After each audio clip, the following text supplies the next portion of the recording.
اندازہ ہوتا ہے۔ نبی پاک علیہ الصلوۃ والسلام نے ارشاد فرمایا کہ جو قربانی کی استطاعت رکھتا ہو اور پھر بھی وہ قربانی نہ کرے تو وہ ہماری عیدگاہ کے قریب بھی نہ آئے۔ اتنی سختی سے نبی پاک علیہ الصلوۃ والسلام نے تاکید فرمائی، اور دیگر احادیث میں بھی ہمیں اس کی طرف اہمیت کی طرف اشارہ ملتا ہے۔ قربانی کسے کہتے ہیں؟ مخصوص ایام میں مخصوص جانور کو جو شریعت مطہرہ نے ہمارے لیے جائز رکھا ہے اس کو شرعی طریقے سے ذبح کرنا یہ قربانی کہلاتا ہے۔ اور قرآن مجید فرقان حمید میں جو سورہ کوثر کی آیت ہے فَصَلِّ لِرَبِّكَ وَانْحَرْ، تو آپ اپنے رب کے لیے نماز پڑھیے اور آپ قربانی کیجئے۔ تو مفسرین فرماتے ہیں کہ یہاں نماز سے عید الاضحیٰ کی نماز مراد ہے، اور قربانی سے یعنی وانحر سے مراد عید کے بعد جو قربانی دنیا بھر کے مسلمان کرتے ہیں اس کی طرف تلقین ارشاد فرمائی گئی۔ نبی کریم علیہ الصلوۃ والسلام نے قربانی کے فضائل ارشاد فرمائے، طویل حدیثیں ہیں، مختصراً ہم ان کو سن کے آگے بڑھتے ہیں۔ نبی پاک علیہ الصلوۃ والسلام نے ایک موقع پر فرمایا کہ جو قربانی کرتا ہے اللہ تبارک و تعالیٰ اس قربانی کے جانور کے ہر بال کے عوض جو رونگٹے ہوتے ہیں جسم کے اسے اجر و ثواب عطا فرماتا ہے۔ ایک روایت میں ملتا ہے کہ قربانی یہ قربانی کرنے والے کے پلڑے میں قیامت کے دن نامہ اعمال میں رکھی جائے گی، یعنی ایک طرف اعمال ہیں اور ایک طرف فزیکلی قربانی کے جانور کو رکھا جائے گا جس سے اس کا پلڑا بھاری ہوگا۔ اور ایک روایت میں اسے پل صراط کی سواری فرمایا گیا کہ جب بال سے زیادہ باریک اور تلوار سے زیادہ تیز پل صراط سے گزرنا ہوگا تو اس وقت یہ قربانی جو اللہ کی رضا کے لیے کی گئی ہے اور اخلاص کے ساتھ کی گئی ہے وہ اللہ تبارک و تعالیٰ کی بارگاہ میں ایک ذریعہ اور سبب بنے گی۔ اس کے بعد نبی پاک علیہ الصلوۃ والسلام نے ایک موقع پر یہ بھی ارشاد فرمایا کہ خون کا پہلا قطرہ گرتے ہی جانور کے خون کا پہلا قطرہ گرتے ہی اللہ تبارک و تعالیٰ اس قربانی کرنے والے کے سارے گناہوں کو معاف کر دیتا ہے۔ اور ایک روایت میں اسے جہنم کی آگ سے آڑ فرمایا گیا کہ قربانی جہنم کی آگ سے آڑ کا کام کرتی ہے اور رکاوٹ کا سبب بنتی ہے۔ قربانی کس پر ہے؟ مسلمان پر، عاقل بالغ ہو، مسافر نہ ہو، مقیم ہو اور مالدار ہو، یعنی جو صاحب استطاعت ہے اسے قربانی کرنی ہے۔ نابالغ کی طرف سے قربانی کرنا واجب نہیں ہے لیکن کر دیں بہتر ہے۔ اگر آپ کے پاس مالی طور پر استطاعت موجود ہے تو اپنے نابالغ بچوں کا حصہ بھی قربانی میں شامل کر لیں، اور اگر استطاعت نہیں ہے تو قربانی نابالغ کی طرف سے کرنا واجب نہیں ہے۔ جہاں مالدار ہونے کا معاملہ ہے تو وہی چاندی کا جو نصاب ہم زکوٰۃ میں دیکھتے ہیں کہ 52.5 تولہ چاندی کی رقم، جیسے کہ آج کل اس کی مالیت تقریباً 1,86,000 روپے بنتی ہے، تو جو بھی 1,86,000 روپے کا مالک ہے تو وہ اس قربانی کا مستحق ٹھہرے گا، اسے قربانی کرنا واجب ہے۔ اور اس میں ہم یہ بھی سمجھیں گے آگے چل کے انشاءاللہ کہ قربانی کے 3 دن ہیں، تو 3 دن میں جب بھی وہ اس رقم کا مالک بن جائے، جس لمحے بھی اس میں تمام شرائط قربانی کے پائے جائیں تو اسے قربانی کرنا جو ہے وہ واجب ہو جائے گی۔ اگر کوئی مالدار نہیں ہے تو پہلے تو اس میں قربانی واجب نہیں تھی، لیکن اگر وہ جانور لے آتا ہے یا کوئی اسے تحفے میں پیش کر دیتا ہے کہ جی آپ اس بار جو ہے وہ اپنی طرف سے قربانی کیجیے، تو پہلے اس پر واجب نہیں تھی، اب جب جانور اس کا آ گیا یا تو اس نے خود خرید لیا اپنے شوق سے یا پھر کسی نے اسے تحفہ دے دیا، تو قربانی جب قربانی کی نیت سے جانور اس کے پاس آ گیا تو اب اس جانور کو قربان کرنا اس پر واجب ہو جائے گا، یعنی اب آپشنل نہیں ہے اس کے لیے کہ وہ کہے ٹھیک ہے یار میرے پہ واجب تو نہیں تھی، میں اس کو پال لیتا ہوں، اگلے سال کام آ جائے گا یا میں بیچ دوں گا۔ تو جب قربانی کی نیت سے اس نے ایک بار خرید لیا یا کسی نے قربانی کے لیے اسے تحفے میں دے دیا، اب قربانی کی نیت سے اس کی ملکیت میں وہ آ گیا، تو اب اس فقیر یعنی غیر شرعی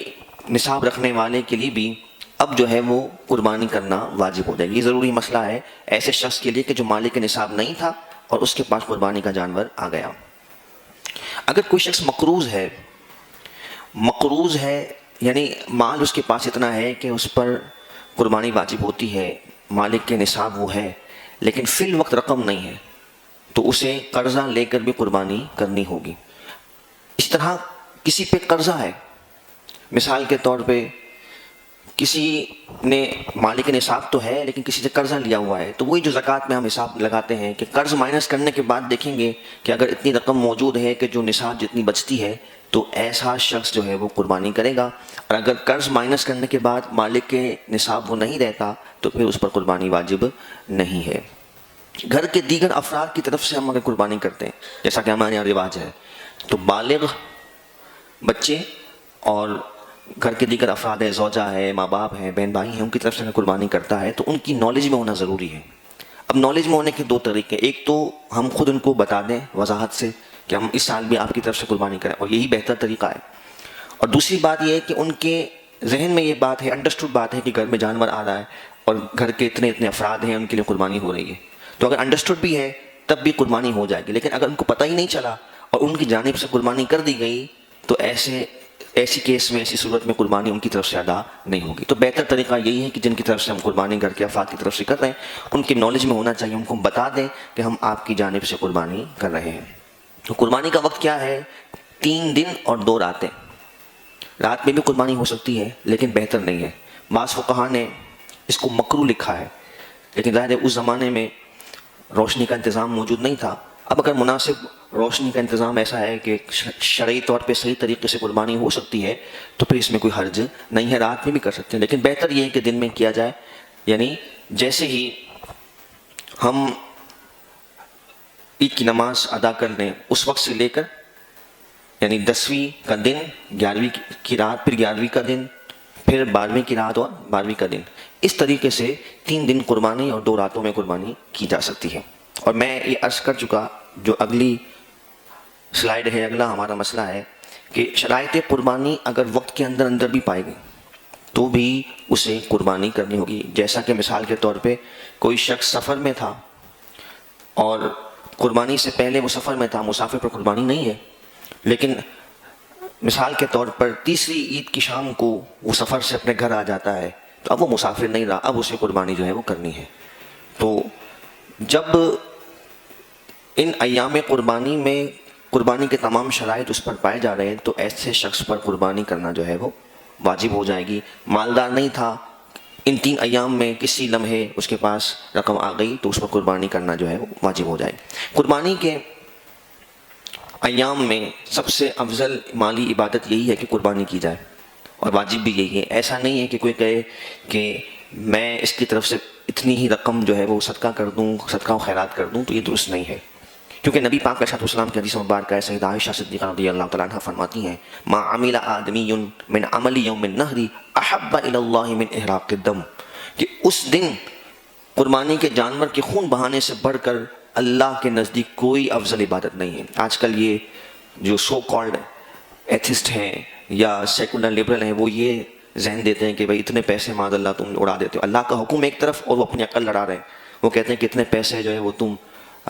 قربانی میں لگا دیتے ہو، کسی غریب کی مدد کر دو، فلاں کر دو۔ تو ہمارے لیے مقدم اللہ اس کے رسول کا حکم ہے، بعد میں ساری عقل کی حکمتیں ہم تلاش کرتے ہیں، اس کے مقاصد و فوائد پہ بات کریں، کتنی انڈسٹریز اس سے چلتی ہیں، مالی طور پہ، فائنینشلی اور سوشلی اس کی کتنے فوائد ہیں، یہ الگ مستقل عنوان ہے۔ تو اللہ تعالیٰ کے حکم میں خیر ہی خیر ہے، نقصان نہیں ہے، اور اللہ تعالیٰ نے کتنے لوگوں کے لیے اس میں برکات رکھی ہیں، ایسے لوگ جو سارا سال گوشت سے محروم رہتے ہیں، اللہ تعالیٰ نے ان کے لیے بھی اس میں گویا کہ آسانی کا اور وسعت کا پہلو پیدا فرمایا ہے۔ تو ان ایام قربانی میں صرف قربانی ہی کی جائے گی، کوئی اور عمل نہیں کیا جائے گا۔ قربانی کا وقت جیسا کہ میں نے عرض کیا کہ عید کی نماز ہو جائے۔ اب عید کی نماز آج کل ہمارے یہاں رواج عجیب ہے، ویسے پہلے تو ایک عیدگاہ ہوتی تھی، سارے وہیں پورے شہر کے لوگ نماز پڑھتے تھے، اب شہر اتنے پھیل گئے اور مساجد میں ہر جگہ الگ عید کی نماز ہوتی ہے، تو شہر میں ایک عید کی نماز ہو جائے، آپ نے اگرچہ نہیں پڑھی، اگر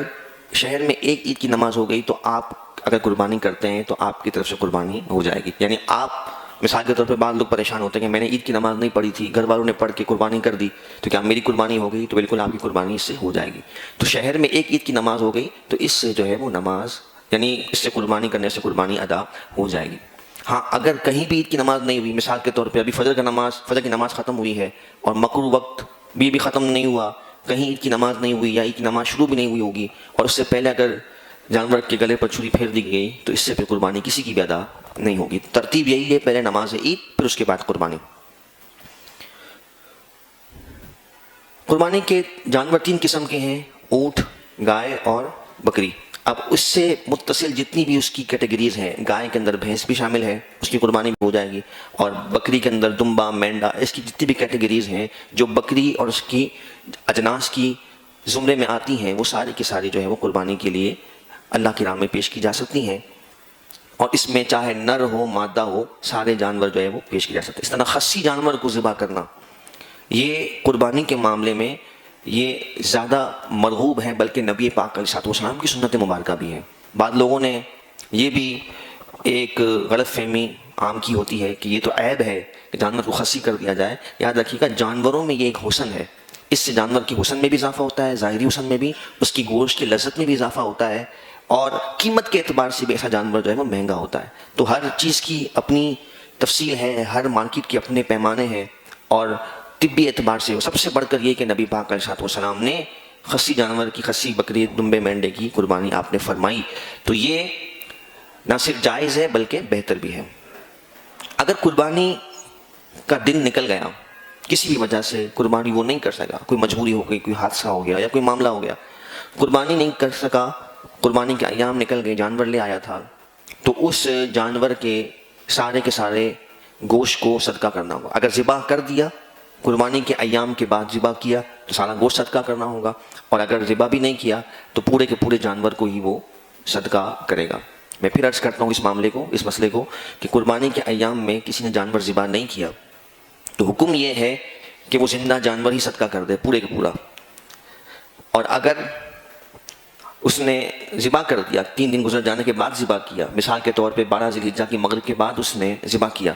تو اب یہ ذبح شدہ جانور بھی وہ استعمال نہیں کر سکتا، پورا کا پورا جانور، اس کا گوشت جو ہے وہ صدقہ کرے گا۔ جانور کی عمر کے بارے میں جو حدیث مبارکہ میں ہمیں فرمایا گیا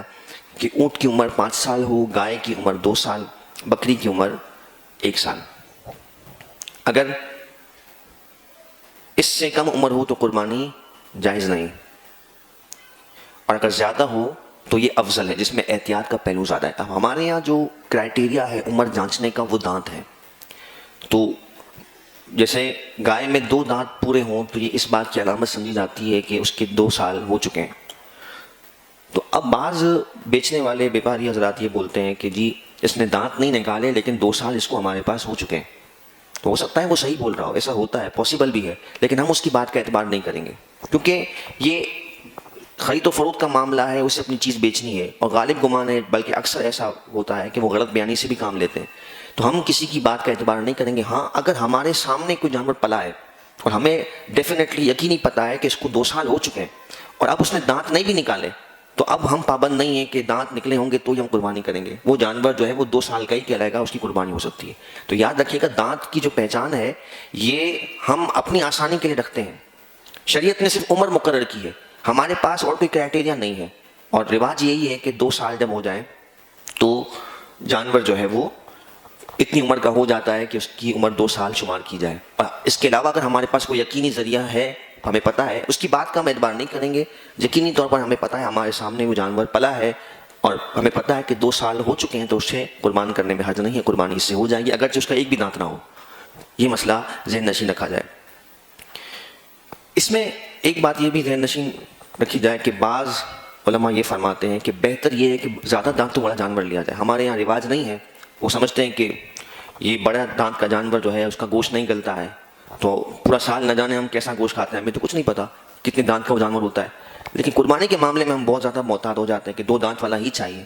تو برا نہیں ہے، لیکن اس میں بہتری کا پہلو یہ ہے کہ زیادہ دانت والا جانور ہو، کیونکہ وہ اور زیادہ یقینی کیفیت ہے کہ اس میں اس کی عمر 2 سال سے زیادہ ہے، کیونکہ کبھی کبھار دانت نکالنے کے معاملے میں جانور جلدی بھی کر جاتے ہیں، تو اگرچہ اس کی اجازت ہے، ہمیں اتنی تحقیق میں جانے کی حاجت نہیں ہے، لیکن اگر زیادہ دانت والا جانور ہو تو وہ اور زیادہ افضل اور بہتر ہے۔ پھر بکری اور بکرے کے معاملے میں افضل جو ہے وہ بکرے کی قربانی ہے، لیکن اگر خصی بکرا ہو تو وہ بکری سے افضل ہے، جیسا کہ میں نے آپ کو عرض کیا کہ سنت مبارکہ بھی ہے۔ اونٹنی سے اونٹ افضل ہے اور گائے بیل سے افضل ہے، اونٹنی اونٹ سے افضل ہے اور گائے بیل سے افضل ہے۔ یہ اس وقت ہے کہ جب قیمت میں اور گوشت میں دونوں برابر ہوں، ورنہ حدیث میں یہ فرمایا گیا کہ افضل جانور وہ ہے جو زیادہ فربا ہو، یعنی زیادہ ہیلدی ہو اور زیادہ قیمتی ہو۔ جتنی اللہ نے اس کو استطاعت دی ہے وہ قیمت کے حساب سے ذوق و شوق سے قربانی اخلاص کے ساتھ کرے. اب یہ ایک الگ چیپٹر ہے کہ الگ ایک ڈیبیٹ ہے کہ جو آج کل فربا کرنے کے طریقے ہیں، جو غذائیں کھلا کر جس طرح سے موٹا کیا جاتا ہے، اور ایک جو کیٹل فارمنگ کی پوری انڈسٹری ہے، یہ ایک الگ سوالیہ نشان ہے کہ اس میں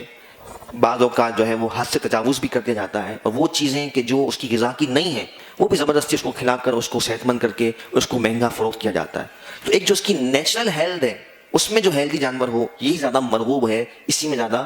بہتری ہے میڈیکلی بھی، اور اس جانور کی صحت کے اعتبار سے بھی، اور فضیلت کے اعتبار سے بھی. تو وہ جانور جو ہیلدی ہو اور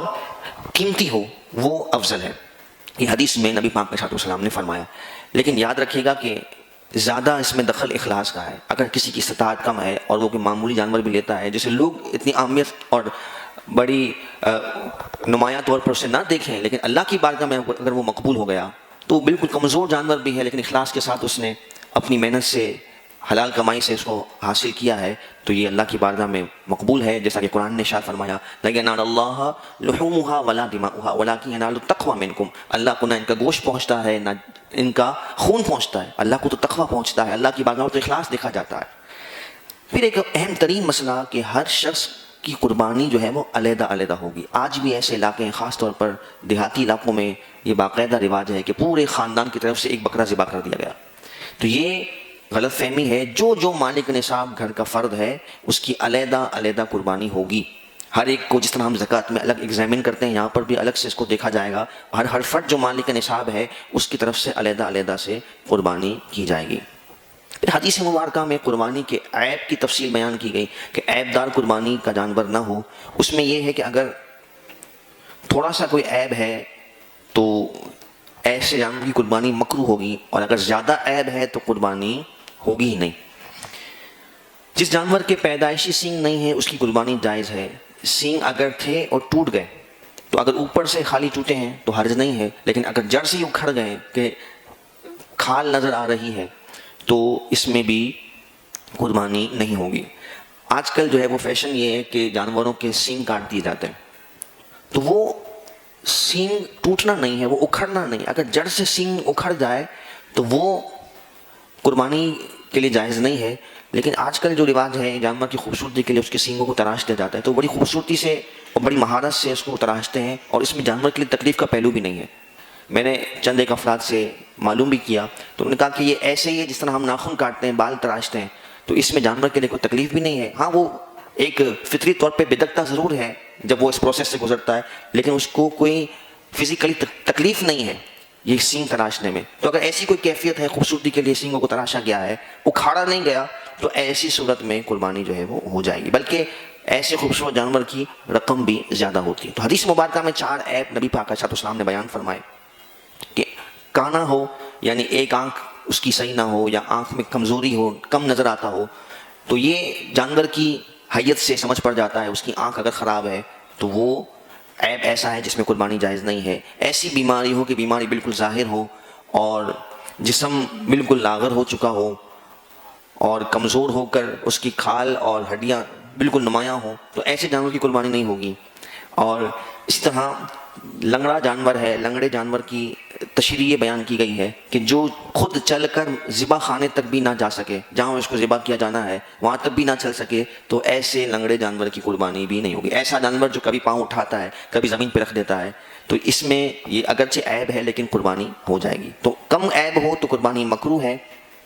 اور اگر زیادہ عیب ہے تو قربانی ہوگی نہیں. اگر جسم کا کوئی عضو جانور کا کٹا ہوا ہے تو 1/3 سے زیادہ 1/3 اگر عضو کٹا ہوا ہے، مثال کے طور پہ دم کٹی ہوئی ہے تو دم کے 3 حصے ہم کریں، اگر 1/3 حصہ یا اس سے زیادہ کٹا ہوا ہے، 1/3 سے زیادہ اگر قربانی کے جانور کا کوئی عضو کٹا ہوا ہے تو قربانی اس سے جائز نہیں ہوگی. بعض اوقات دم کے بال وغیرہ کٹے ہوتے ہیں تو ایسے میں کوئی حرج نہیں ہے. اس طرح دمبے کی چکی وغیرہ یا کوئی کان کسی جانور کا کٹا ہوا ہے تو یہی اس میں کرائٹیریا ہے کہ 1/3 یعنی اس کان کے آپ 3 حصے کریں، اگر 1/3 کٹا ہوا ہے 1/3 سے زیادہ تو قربانی اس سے نہیں ہوگی. پھر اسی طرح تھن کے معاملے میں یہ تھوڑا انوکھا مسئلہ ہے، شاید ہماری توجہ اس طرف نہ ہوتی ہو اور شاید جو ہے وہ ہم اتنا غور نہ کرتے ہوں، لیکن پھر بھی مسئلہ بہرحال اہم ہے کہ اگر کسی جانور کے تھن کٹے ہوئے ہیں یا خشک ہو گئے تو تھن خشک ہونے کا کیا معاملہ ہے، اس کی تفصیل جو ہے وہ یہ ہے کہ اگر بکری میں ایک تھن خشک ہو گیا تو یہ ناجائز کی کیٹیگری میں آ جائے گا، ایسے جانور کی قربانی جائز نہیں ہے۔ اور گائے اور بھینس میں اگر 2 تھن خشک ہو گئے، اس کی پہچان یہ ہے کہ ایک دودھ والی گائے ہے یا بھینس ہے، اس کے تھن کے 2 حصے جو ہے وہ خشک پڑے ہوئے ہیں، باقی 2 میں دودھ ہمیں نمایاں نظر آ رہا ہے، تو ایسی کیفیت میں ایسے جانور کی قربانی جائز نہیں ہوگی۔ اور اگر گائے کا ایک تھن کا حصہ سوکھا ہوا ہے تو ایسے جانور کی قربانی ہو جائے گی۔ 2 گائے میں اور بکری میں ایک تھن کا خشک ہونا قربانی کے ناجائز ہونے کے لیے کافی ہے۔ اچھا، کوئی جانور ایسا ہے کہ خریدتے وقت اس میں عیب نہیں تھا، ہمارے پاس آیا پھر اس میں عیب پیدا ہو گیا، تو اس میں 2 صورتیں ہیں۔ اگر مالدار ہے، صاحب استطاعت ہے، تو دوسرا جانور لے گا، اور اگر فقیر تھا، جیسا کہ ہم نے آغاز میں بات کی تھی کہ کسی نے اسے جانور دے دیا تھا یا اس نے خود خرید لیا تھا، تو اب اسے دوسرے جانور کی خریدنے کی حاجت نہیں ہے۔ اگر عیب دار جانور تھا، بعد میں اس کا عیب ختم ہو گیا، ہمارے پاس پڑے پڑے ہم نے اس کا علاج کروا لیا، ٹریٹمنٹ کروا لیا، اس کا زخم تھا، کوئی معاملہ تھا، بیماری تھی، وہ ختم ہو گئی، تو اب جو ہے وہ اس کی قربانی جائز ہے۔ قربان ہوتے وقت جو عیب پیدا ہو، جانور اچھلتا کودتا ہے، تو وہ عیب شریعت نے نہیں کنسیڈر کیا ہے۔ مثال کے طور پہ جانور کو ذبح کیا جا رہا تھا، وہ اچھلتے کودتے ہوئے اس نے اپنا پیر زخمی کر لیا یا کوئی اور معاملہ ہو گیا کہ عام حالات میں قربانی جائز نہ ہوتی، لیکن قربان ہوتے وقت اگر کوئی ایسا عیب پیدا ہوگا تو اس سے قربانی ہو جائے گی۔ پھر قربانی کا جانور اگر مر جائے یا گم ہو جائے تو ایسی صورت میں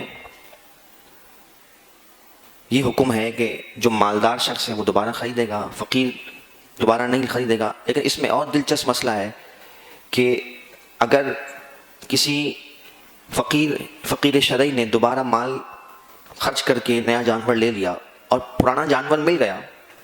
تو اب اسے دونوں جانور ذبح کرنے ہوں گے، اور جو مالدار شخص ہے اس کو ایک ہی کرنا ہوگا۔ وجہ اس کی یہ ہے کہ جو مالک نصاب نہیں ہے، جب وہ جانور لے لیتا ہے تو اس کی قربانی اس جانور پر واجب ہو جاتی ہے، اس کے اوپر تو وجوب تھا ہی نہیں،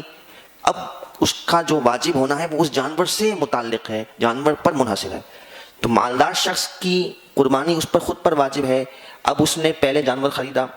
وہ گم ہو گیا اور اس نے نیا جانور لیا، اب اس کی مرضی ہے، پہلے والا اگر مل جاتا ہے دونوں میں سے کوئی ایک بھی کر دے گا، قربانی ہو جائے گی۔ لیکن جو مالک نصاب نہیں تھا، اس نے جب قربانی کا پہلے جانور لیا، اس پر پہلے بھی واجب نہیں تھی، اب اس جانور پر قربانی واجب ہو گئی۔ اب وہ گم ہو گیا، اس نے نیا جانور لیا، اس پر بھی واجب ہو گئی، تو پہلے والا جانور اگر مل جاتا ہے تو ایسی صورت میں دونوں جانور اس کو ذبح کرنے ہوں گے۔ تو ایسے مسائل خیر کم واقع ہوتے ہیں، لیکن شرعی مسئلہ بہرحال اسی طرح ہے کہ قربانی کا وجوب جو ہے وہ فقیر پر اس کے جانور سے متعلق ہوتا ہے۔ ہمارے یہاں جو ہے وہ اجتماعی قربانی میں حصہ لیا جاتا ہے۔ اجتماعی قربانیاں جو ہوتی ہیں ان میں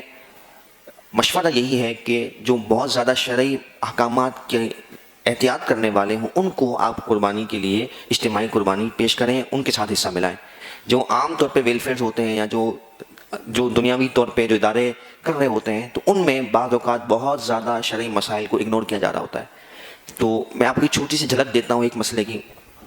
کہ اگر 7 افراد ہیں اور 7 افراد میں سے کوئی ایک انتقال کر جاتا ہے، تو اب ظاہر ہے کہ انتقال ہوتے ہی وہ سارا اس کا مال اس کے ورثاء کا ہو گیا۔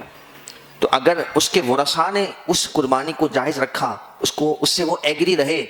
تو قربانی صحیح ہوگی، ورنہ 7 کے 7 کی قربانی نہیں ہوگی۔ قربانی جو اجتماعی کی جاتی ہے اس میں معاملات بڑے کچھ احتیاط والے بھی ہیں، جن کا اگر لحاظ نہ رکھا جائے تو کسی کی بھی قربانی نہیں ہوگی۔ پھر اس طرح قربانی میں کوئی ایسا شخص نہ ہو کہ جو کافر ہو یا بد مذہب ہو، اس کی قربانی جو ہے وہ کسی ایک حصے میں بھی شامل ہے تو پورے جانور کی قربانی نہیں ہوگی۔ اسی طرح اگر قربانی کرنے والے جو افراد ہیں ان میں سے کسی کی بھی گوشت کی نیت نہ ہو، گوشت کی نیت کا مطلب یہ ہے، اب ظاہر ہے کہ قربانی ہو رہی ہے، گوشت کا حصول تو سب کے ذہن میں کہیں نہ کہیں ہوتا ہی ہے کہ یہ قربانی ہوگی اور ہمارے گھر گوشت آئے گا، کچھ ہم تقسیم کریں گے، کچھ ہم اپنے استعمال میں رکھیں گے۔ تو یہ مراد ہے کہ جیسے مثال کے طور پہ ہم جو ہے وہ بازار سے اپنے پورے سال کے ضرورت کے لیے گوشت خریدتے ہیں، تو کسی نے کہا کہ ٹھیک ہے بھائی ایک حصے کی گنجائش موجود ہے، لہذا آپ ایسا کریں کہ میری قربانی تو ہو چکی ہے، مجھے سال میں گوشت کی ضرورت پڑتی ہے یا مجھے کسی کو گوشت بانٹنا